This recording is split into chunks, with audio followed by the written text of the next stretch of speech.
Have you ever felt like you're just not enough? Like you've messed up too many times?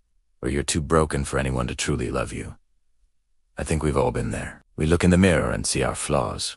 We remember our mistakes, and we wonder if we're worthy of love. In a world that often judges us based on our performance, our successes, and our failures, it's easy to feel like love is something we have to earn, something we can lose. But I want to talk about a different kind of love today. A love that isn't based on what we do, but on who we are. I'm talking about the love of God. The Bible tells us in Romans 8 that nothing can separate us from the love of God. Think about that for a moment. Nothing. Not your biggest mistake. Not your deepest insecurity. Not the worst thing someone has ever said about you. Absolutely nothing. This isn't a fragile, conditional love like we sometimes experience in the world. It's not a love that says, "I'll love you if you're perfect," or "I'll love you when you get your life together." God's love says, "I love you right now, exactly as you are." It's a love that saw you before you were even born and called you beloved. It's a love that is constant, steady, and unchanging.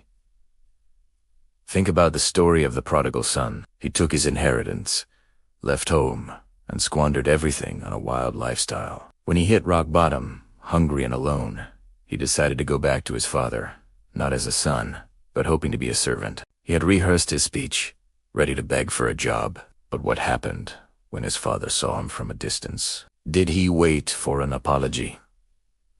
Did he lecture him? No. The father ran to him, threw his arms around him, and celebrated his return. That's a picture of God's love for us. He's not standing there with a list of our wrongdoings, tapping his foot and waiting for us to grovel. He's running towards us with open arms, ready to welcome us home, no matter how far we've strayed. His love isn't just about forgiveness. It's about restoration. It's about celebrating our return.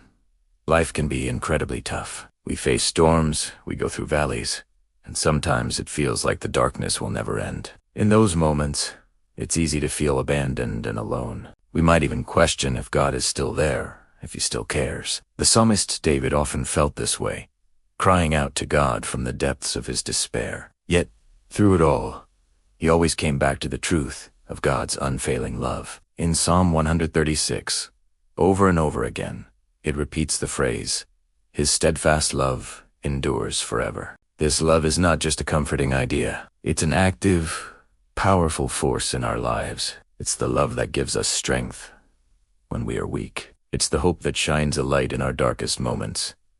It's the peace that calms our anxious hearts. When the world tells you you're not good enough, God's love whispers, "You are my masterpiece." When you feel broken, his love promises to make you whole. So how do we experience this love? It starts by simply accepting it. It's a gift. You don't have to work for it or prove you're worthy of it. Just open your heart and receive it. Talk to God.